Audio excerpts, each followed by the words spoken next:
ನಮಸ್ತೆ ಫ್ರೆಂಡ್ಸ್, ಸವಿ ಪಾಕಶಾಲೆ ಚಾನೆಲ್ಗೆ ತಮಗೆಲ್ಲರಿಗೂ ಸ್ವಾಗತ. ನಾನಿವತ್ತು ಮಸಾಲ ಮಜ್ಜಿಗೆ ಸಾಂಬಾರು ರೆಸಿಪಿನ ಮಾಡಿ ತೋರಿಸ್ತಾ ಇದ್ದೀನಿ.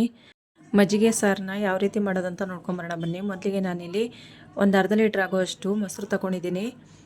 ಈಗ ರುಬ್ಬಕ್ಕೆ ಮಸಾಲನ ತಗೊತಾ ಇದ್ದೀನಿ. 1 ಕಪ್ ಆಗೋಷ್ಟು ಹಸಿ ತೆಂಗಿನಕಾಯಿ ತುರಿ, ಅರಿಶಿನ ಪುಡಿ, ಜೀರಿಗೆ, ಕಾಳು ಮೆಣಸು ಒಂದು 10, ಅರ್ಧ ಇಂಚು ಶುಂಠಿ, ಬೆಳ್ಳುಳ್ಳಿ ಬಿಡಿಸಿಟ್ಕೊಂಡಿದ್ದೀನಿ, ಕರಿಬೇವಿನ ಸೊಪ್ಪು, ಹಸಿಮೆಣಸಿನ್ಕಾಯಿ, ಕೊತ್ತಂಬರಿ ಸೊಪ್ಪು ಇದಿಷ್ಟನ್ನು ರುಬ್ಕೊಳ್ಬೇಕು. ಮಿಕ್ಸಿ ಜಾರ್ ತಗೊತಾ ಇದ್ದೀನಿ. ಮಿಕ್ಸಿ ಜಾರಿಗೆ ತೆಂಗಿನಕಾಯಿ ತುರಿನ ಹಾಕ್ಕೊಳ್ತಾ ಇದ್ದೀನಿ, ಕೊತ್ತಂಬರಿ ಸೊಪ್ಪನ್ನ ಹಾಕ್ಕೊಳ್ತಾ ಇದ್ದೀನಿ, ಬಿಡಿಸಿಟ್ಟಿರೋಂಥ ಬೆಳ್ಳುಳ್ಳಿ ಹಾಕ್ಕೊಳ್ತಾ ಇದ್ದೀನಿ, ಶುಂಠಿನ ಹಾಕ್ಕೊಳ್ತಾ ಇದ್ದೀನಿ, ಅರಿಶಿನ ಪುಡಿನ ಹಾಕ್ಕೊಳ್ತಾ ಇದ್ದೀನಿ.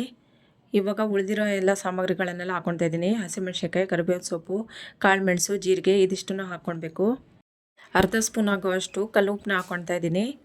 ಅರ್ಧ ಗ್ಲಾಸ್ ನೀರು ಹಾಕ್ಕೊಂಡು ಇದನ್ನು ತರಿಯಾಗಿ ರುಬ್ಕೊಳ್ಬೇಕು ಮಸಾಲಾನ. ಇಲ್ಲಿ ಎಲ್ಲ ಮಸಾಲನೂ ನಾನು ಹಸಿದಾಗಿನೇ ಹಾಕ್ಕೊಳ್ತಾ ಇದ್ದೀನಿ. ಯಾವ ಮಸಾಲನೂ ಹುರ್ಕೊಳ್ತಾ ಇಲ್ಲ. ನೋಡಿ, ಮಸಾಲೆ ಎಲ್ಲ ರುಬ್ಕೊಂಡಿದ್ದೆಲ್ಲ ಆಗಿದೆ. ನಾನು ಅರ್ಧ ಲೀಟ್ರ್ ಮೊಸರು ತೆಗೆದು ಇಟ್ಕೊಂಡಿದ್ನಲ್ಲ, ಆ ಮೊಸರನ್ನ ಮಿಕ್ಸಿ ಜಾರಿಗೆ ಹಾಕ್ಕೊಂಡು ಮಜ್ಜಿಗೆ ಮಾಡ್ಕೊಂಡಿದ್ದೀನಿ. ಈಗ ಒಂದು ಪಾತ್ರೆಗೆ ಹಾಕ್ಕೊಳ್ತಾ ಇದ್ದೀನಿ. ಅದನ್ನು ಮಿಕ್ಸಿ ಜಾರ್ ತೊಳೆದಿದ್ದ ನೀರನ್ನ ಹಾಕ್ಕೊಳ್ತಾ ಇದ್ದೀನಿ. ಈಗ ನಾವು ಏನು ರುಬ್ಕೊಂಡಿದ್ವಲ್ಲ ಆ ಮಸಾಲಾನ ಹಾಕ್ಕೊಳ್ತಾ ಇದ್ದೀನಿ. ಇದಕ್ಕೆ ಮಸಾಲೆ ಎಲ್ಲ ಹಾಕ್ಕೊಂಡು ಒಂದು ಸತಿ ಕಲಸಿ ಮಿಕ್ಸ್ ಮಾಡಿಕೊಂಡು ಮಿಕ್ಸಿ ಜಾರ್ ತೊಳೆದಿದ್ದ ನೀರನ್ನ ಹಾಕ್ಕೊಳ್ಳೋಣ. ಜಾಸ್ತಿ ತೆಳುನೂ ಮಾಡ್ಕೊಂಡ್ಬಿಡಿ, ಜಾಸ್ತಿ ದಪ್ಪನೂ ಇರಬಾರ್ದು, ಮೀಡಿಯಮಲ್ಲಿದ್ದರೆ ಸಾಕಾಗುತ್ತೆ. ಇವಾಗ ನೋಡಿ, ಮತ್ತೆ ಇದಕ್ಕೆ ಉಪ್ಪು ಹಾಕ್ಕೊಳ್ತಾ ಇದ್ದೀನಿ. ರುಬ್ಬತ್ತಿಗೆ ಒಂದು ಅರ್ಧ ಸ್ಪೂನ್ ಆಗೋಷ್ಟು ಮಾತ್ರ ಹಾಕ್ಕೊಂಡಿದ್ದೆ. ಇವಾಗ ಎಷ್ಟು ಬೇಕಾಗುತ್ತೆ ಅಷ್ಟು ನೋಡಿಕೊಂಡು ಉಪ್ಪು ಹಾಕ್ಕೊಳ್ತಾ ಇದ್ದೀನಿ. ಒಂದು ಸತಿ ಕಲಸಿ ಮಿಕ್ಸ್ ಮಾಡ್ಕೊಳ್ತಾ ಇದ್ದೀನಿ. ಇವಾಗ ಬೇಕಿದ್ದರೆ ಇದಕ್ಕೆ ಒಗ್ಗರಣೆ ಕೊಟ್ಕೊಳ್ಬೋದು. ಇದಕ್ಕೊಂದು ಸ್ವಲ್ಪ ಒಗ್ಗರಣೆ ಹಾಕ್ಕೊಳ್ತಾ ಇದ್ದೀನಿ.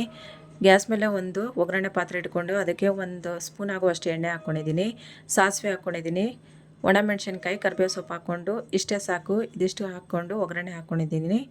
ಈ ಒಗ್ಗರಣೆನ ನಾವು ಏನು ಮಜ್ಜಿಗೆ ಸಾರು ಮಾಡಿ ಇಟ್ಕೊಂಡಿದ್ವಲ್ಲ ಆ ಮಜ್ಜಿಗೆ ಸಾರಿಗೆ ಹಾಕ್ಕೊಂಡು ಕಲಿಸ್ಕೊಂಡು ಮಿಕ್ಸ್ ಮಾಡ್ಕೊಳ್ತಾ ಇದ್ದೀನಿ.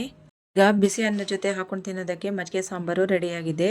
ಬೇಸಿಗೆ ಕಾಲದಲ್ಲಿ ಈ ರೀತಿಯಾಗಿ ಮಜ್ಜಿಗೆ ಸಾಂಬಾರನ್ನ ಮಾಡ್ಕೊಂಡು ತಿನ್ನೋದ್ರಿಂದ ದೇಹ ತುಂಬಾ ತಂಪಾಗಿಡುತ್ತೆ. ಮತ್ತು ಇದಕ್ಕೆ ಹಸಿ ತೆಂಗಿನಕಾಯಿ ಹಾಕಿ ರುಬ್ಬಿರೋದ್ರಿಂದ ತಿನ್ನೋದಕ್ಕೆ ತುಂಬಾ ಟೇಸ್ಟಾಗಿ ರುಚಿಯಾಗಿರುತ್ತೆ. ಈ ಮಜ್ಜಿಗೆ ಸಾರು ಇಷ್ಟ ಆದರೆ ಲೈಕ್ ಮಾಡಿ, ಶೇರ್ ಮಾಡಿ, ಸಬ್ಸ್ಕ್ರೈಬ್ ಮಾಡಿ friends. Thank you for watching.